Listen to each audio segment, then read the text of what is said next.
Bien-aimés dans le Seigneur, c'est une joie pour moi de vous retrouver. Aujourd'hui, Jésus-Christ veut nous parler. Soyons attentifs pour écouter le message qu'il veut faire passer au travers de ma bouche.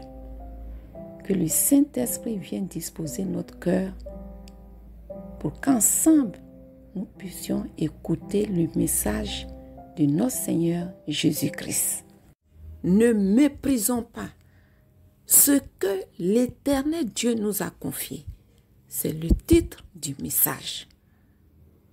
Je vais vous raconter une histoire que Jésus-Christ a révélée.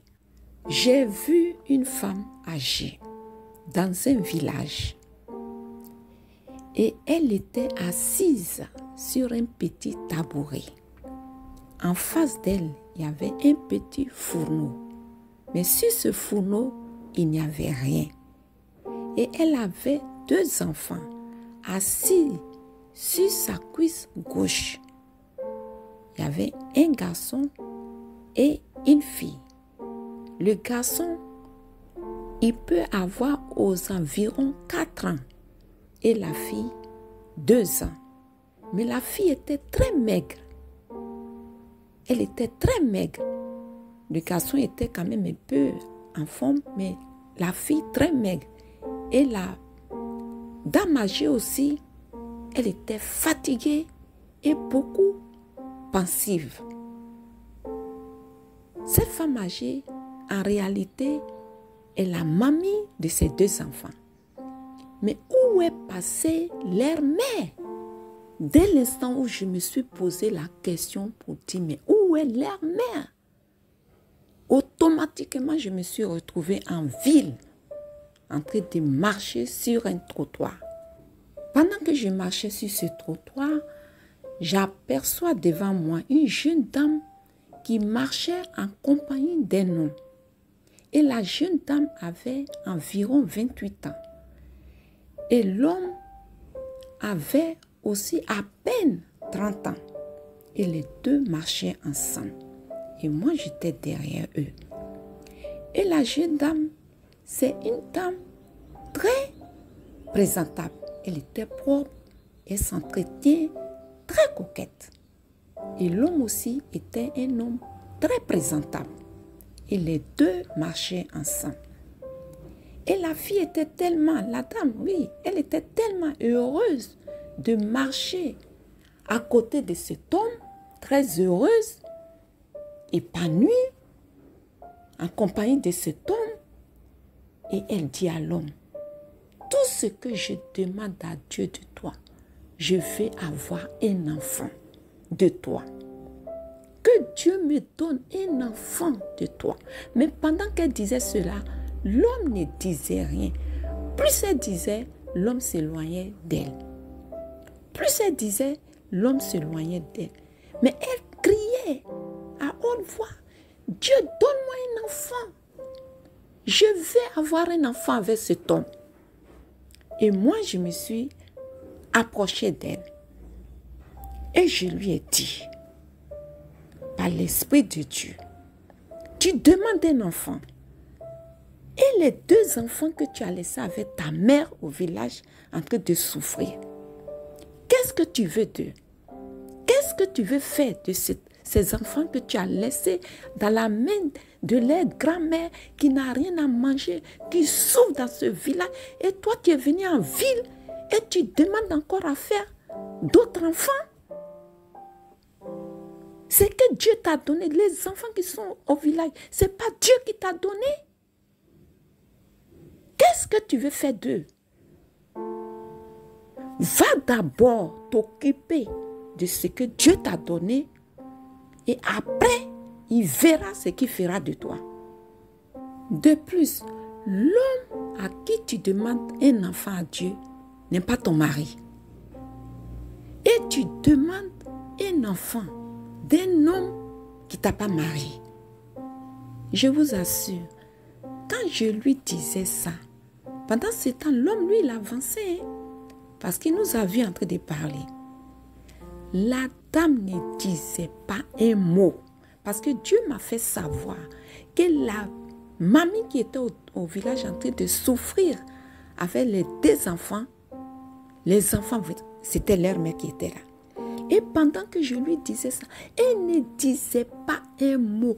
Elle était gênée. Il ne faudrait pas que l'homme entende qu'elle avait des enfants, qu'elle a abandonnés. Elle avait la tête baissée. Elle ne voulait pas que l'homme entende. Mais je sais que la manière dont je montais la voix, l'homme a entendu. Et je lui ai dit, va t'occuper des enfants que Dieu t'a donnés qui sont au village. Quand tu vas finir de t'occuper d'eux, alors Dieu verra ce qu'il fera de toi. Bien-aimé, voici l'histoire que le Seigneur Jésus m'avait révélée. Après m'avoir révélé, il m'a conduit sur un passage biblique, Malachie 1, verset 12 à 13. Nous allons lire ensemble ce passage. Mais vous le profanez en disant, la table de l'Éternel est souillée, et ce qu'elle rapporte est un aliment méprisable. Vous dites, quelle fatigue, et vous le dédaignez, dit l'Éternel des armées. Cependant, vous amenez ce qui est dérobé, boiteux ou infirme. Et ce sont les offrandes que vous faites. Puis-je les agréer de vos mains, dit l'Éternel. Ce message s'adressait aux prêtres à l'époque du prophète Malachie. Ces derniers se plaignaient de la tâche que Dieu leur avait confiée. Parce qu'ils se disaient qu'ils ne gagnaient rien dedans. Ils négligeaient. Alors que vous savez qu'à l'époque de ces prophètes, Dieu demandait des animaux sans tache. Les animaux qui ne sont pas malades, bien en forme. Et eux, ils étaient là pour servir le Seigneur, mais puisqu'ils disaient qu'ils ne gagnaient rien dedans, ils envoyaient les animaux malades, boiteux, infirmes. Voilà ce qu'ils venaient offrir à Dieu. Parce qu'ils se disaient que qu'est-ce qu'ils gagnent dedans? Ils se fatiguent pour rien. Le service de Dieu n'apporte rien. Alors ils négligeaient. Ils méprisaient. Ils n'avaient même pas l'envie de faire le travail que Dieu leur avait confié. Alors ils faisaient ça parce qu'il faut faire. Ils ne faisaient pas avec leur cœur. Ils faisaient en murmurant.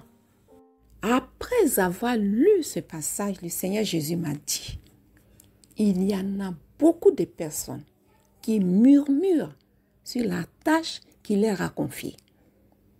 Ils se disent qu'ils méritent mieux que ça. Ils se sentent rabaissés en faisant ce travail. Ils se sentent honteux, même des petits, aux gens que voilà ce qu'ils font comme travail. Ils ne sont pas fiers de ce que Jésus leur a confié. Prenons le cas de cette femme qui a abandonné ses enfants au village dans les mains de sa mère qui vit dans une pauvreté extrême. Au point où elle n'a rien à manger. Parce que l'argent qu'elle a pour vivre sa vieillesse, c'est cet argent qu'elle prend pour s'occuper de ses petits-enfants. Et la mère, elle a envie, en train de se rendre coquette, très belle pour séduire encore des hommes. Au point où l'homme qu'elle a rencontré, elle veut un enfant. Et à qui elle demande à Dieu. Oh, Dieu lui a déjà donné 2. Et elle demande. Les enfants qui sont au village, n'est-il pas Dieu qui lui a donné? Les enfants qu'elle a laissés avec sa mère en train de souffrir au village les enfants malades. Qui lui a donné ses enfants? Ce n'est pas Dieu. C'est Dieu qui lui a donné ses enfants.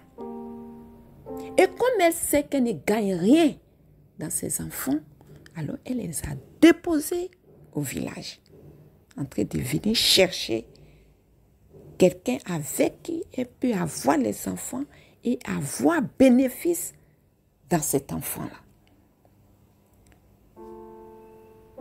Nous voyons comment nous négligeons ce que Dieu nous donne. Nous méprisons ce que Dieu nous donne. Nous avons honte de ce que Dieu nous donne.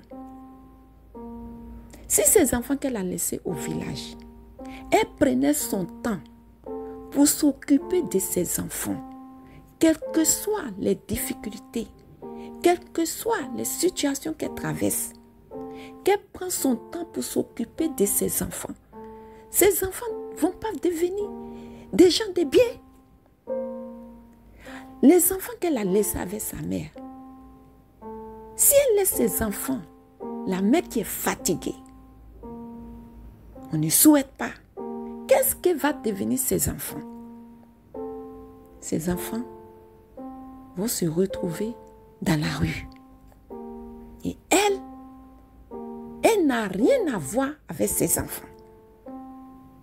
C'est comme ça que beaucoup de personnes se retrouvent dans ces situations.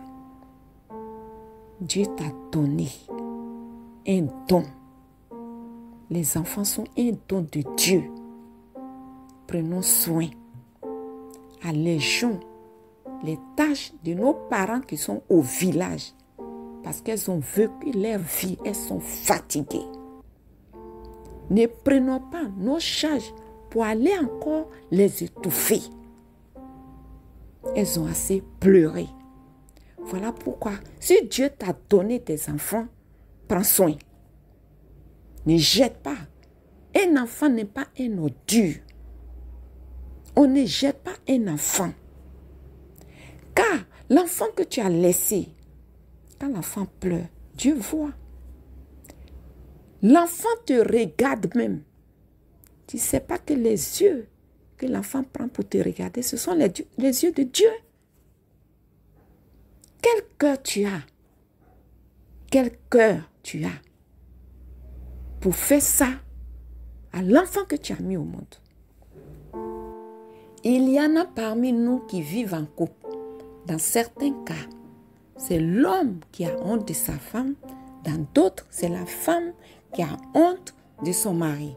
Au point où ils ne peuvent même pas cheminer ensemble. Et même se présenter en lieu public.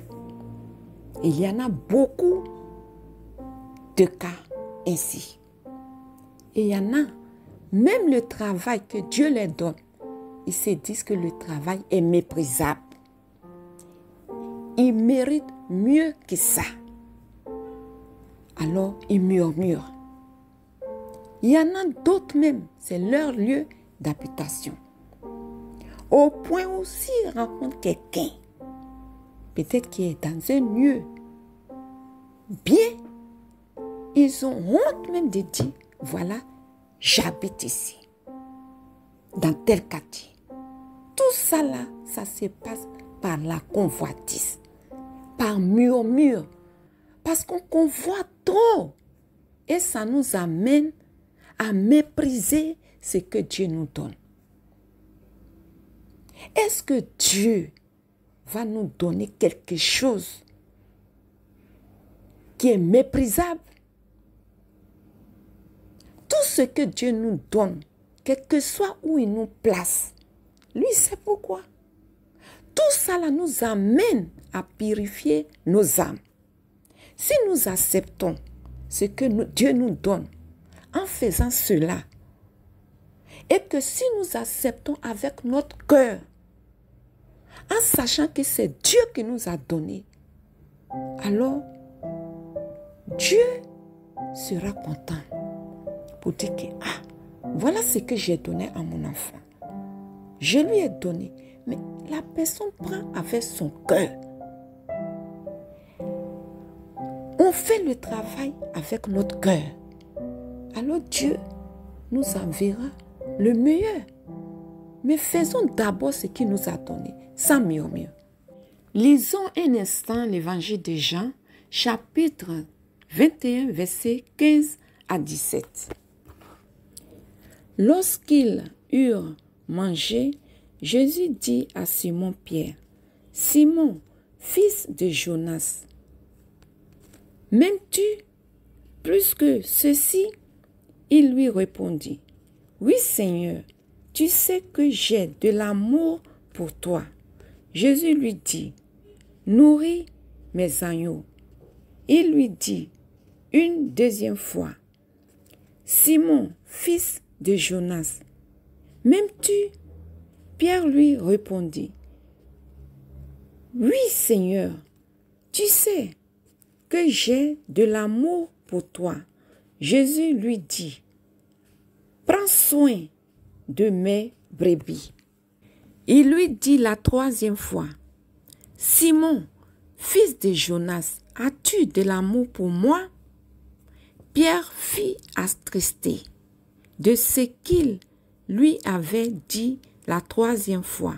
« As-tu de l'amour pour moi? » Et il lui répondit, « Seigneur, tu sais tout. Tu sais que j'ai de l'amour pour toi. » Jésus lui dit, « Nourris mes brebis. » Nous venons de lire une conversation entre Pierre et Jésus. Lorsque Jésus traversait une situation très difficile, Pierre l'avait renié 3 fois. Or, avant cela, Pierre avait dit à Jésus que quel que soit ce qui va arriver à Jésus, lui, il ne peut jamais abandonner Jésus. Il ira avec Jésus, même jusqu'à la mort. Jésus a dit, tu ne feras pas ça. Il a insisté. Jésus dit, tu ne sais pas ce que tu dis. Quand la situation s'est présentée, alors Pierre, lorsqu'on a attrapé Jésus, il a eu peur. Et quand on lui a demandé, mais tu connais cet homme? Il dit, il ne le connaît pas. Il a renié Jésus pour la 3e fois. Voilà que Jésus est parti, est mort. Et quand il est ressuscité, il est venu se présenter à ses disciples et ils ont mangé ensemble. Lorsqu'ils ont fini de manger, Jésus s'adressa à Pierre et lui dit, « Pierre, m'aimes-tu » Pierre lui répondit, « Seigneur, tu sais que je t'aime. » Alors Jésus lui dit, « Nourris mes agneaux. » Il lui a encore posé la question. Une 2e fois, « Pierre, m'aimes-tu » Pierre lui dit, « Seigneur, tu sais que je t'aime. » Il dit à Pierre, « Prends soin de mes brebis. » La 3e fois, la même question a été posée. Et il répond encore à Pierre, « Nourris mes brebis. » Cette conversation que Jésus a eue avec Pierre, il veut l'avoir maintenant avec toi et moi. Bien-aimé, je te pose la question. Au nom de Jésus, aimes-tu Jésus? Si tu l'aimes, prends soin de ce qu'il t'a confié. Je te pose encore la question pour la 2e fois, bien-aimé. Aimes-tu Jésus? Alors si tu l'aimes, que tu confesses de ta bouche, alors investis-toi dans ce qui t'a confié. Bien-aimé, je te pose encore la 3e fois cette question. Au nom de Jésus, aimes-tu Jésus plus que toi-même? Alors, démontre avec dévotion dans ce qui t'a confié. Comme il est écrit dans le livre de Colossiens chapitre 3, verset 23. Tout ce que vous faites, Faites-le de tout votre cœur, comme pour le Seigneur, et non pour des hommes. Tout ce que vous faites, faites-le de tout votre cœur, comme si vous le faites pour le Seigneur, et non pour des hommes. Laissez-moi vous expliquer. Dans ce passage, l'apôtre Paul nous dit que tout ce que nous faisons, nous devons faire de tout notre cœur, comme si nous travaillons pour Dieu. Et pourtant, nous savons que le travail que nous faisons, c'est les hommes qui bénéficient. Mais il a dit de ne pas nous occuper des hommes. Mais nous devons mettre dans notre esprit comme si c'était Dieu qui bénéficiait. C'est pourquoi nous allons revoir la conversation que Jésus a eue avec Pierre. Dans la conversation que Jésus a eue avec Pierre, voici la question que Jésus lui a posée.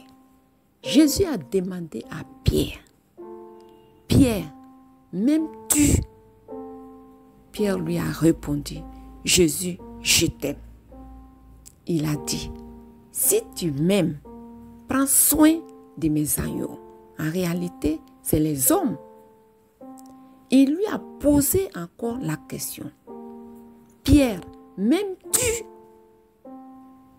Pierre lui a dit, « Je t'aime Jésus. » Il a dit, « Nourris mes brebis. » Il lui a encore posé la question. « Pierre, m'aimes-tu » Pierre a dit, « Seigneur, tu sais tout chaud, tu sais que je t'aime. » Il dit, « Prends soin de mes brebis. » Aujourd'hui, qu'est-ce que Jésus t'a confié? Jésus te demande si tu l'aimes. Et je sais que tu l'aimes. Alors, puisque tu l'aimes, ce qu'il t'a donné, il te dit de prendre soin. Tu ne le fais pas pour les hommes, mais c'est pour lui. Tout ce que vous faites, faites-le comme si vous le faites pour le Seigneur de tout votre cœur. Car en réalité, si nous voulons regarder les hommes, nous ne pouvons pas faire le travail de Dieu. Voilà pourquoi, que ce soit les enfants, que ce soit le travail, que soit ce qui est devant vous, vous savez que c'est Dieu qui vous a donné. Et le Seigneur vous dit, vous devez le faire, nous devons le faire, comme si c'était pour lui que nous faisons. Ne négligeons pas le travail de Dieu. Si nous aimons le Seigneur Jésus-Christ qui est venu sur la terre pour nous éduquer, alors prenons soin de ce qu'il nous confie. Bien-aimés dans le Seigneur,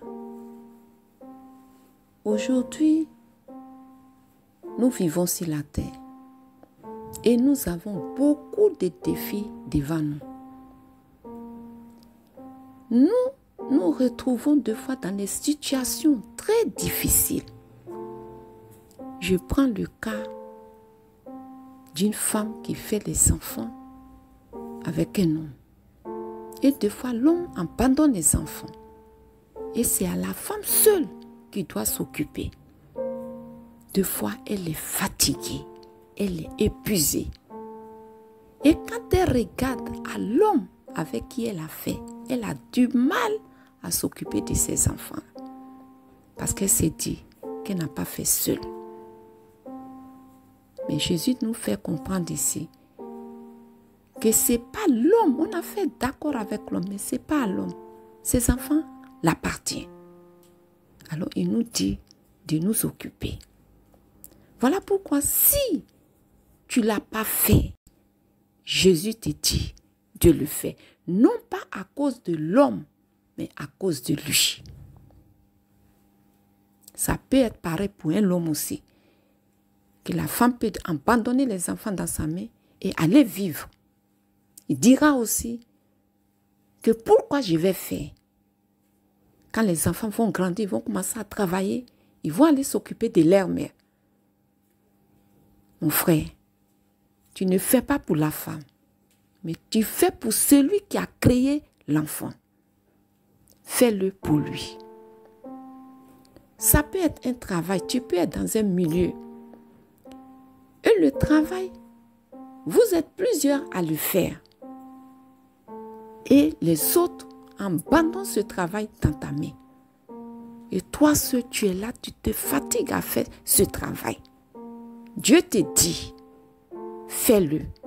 Ce travail, en réalité, tu ne fais pas pour l'homme, mais c'est pour lui. Parce que tu fais, c'est les hommes qui vont en bénéficier. Alors fais.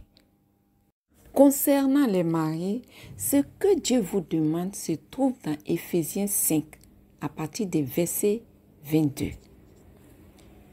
Monsieur, Dieu te dit de prendre soin de ta femme. Madame, c'est ton mari. Dieu te dit de prendre soin de ton mari, comme si c'était pour le Seigneur que vous le faites. Quelles que soient les circonstances par lesquelles vous vous êtes mariés, Dieu vous demande de prendre soin l'un de l'autre, comme si c'était pour le Seigneur. Vous êtes dans le couple, hein? Vous êtes mariés, mais ce mariage-là, c'est pour le Seigneur. Alors, prenez soin de ce que le Seigneur lui-même, il vous a unis. Que Dieu vous bénisse. Je viens de citer 3 types de responsabilités. L'éducation des enfants, le travail et le couple. Peut-être que ce que tu as comme charge n'est pas évoqué dans ce que j'ai cité. Mais Dieu te dit de le faire par amour pour lui. Peut-être qu'en faisant cela, tu ne trouves pas satisfaction. Tu ne trouves pas vraiment ce que tu attends. C'est dur, mais Dieu te dit, fais-le par amour pour lui.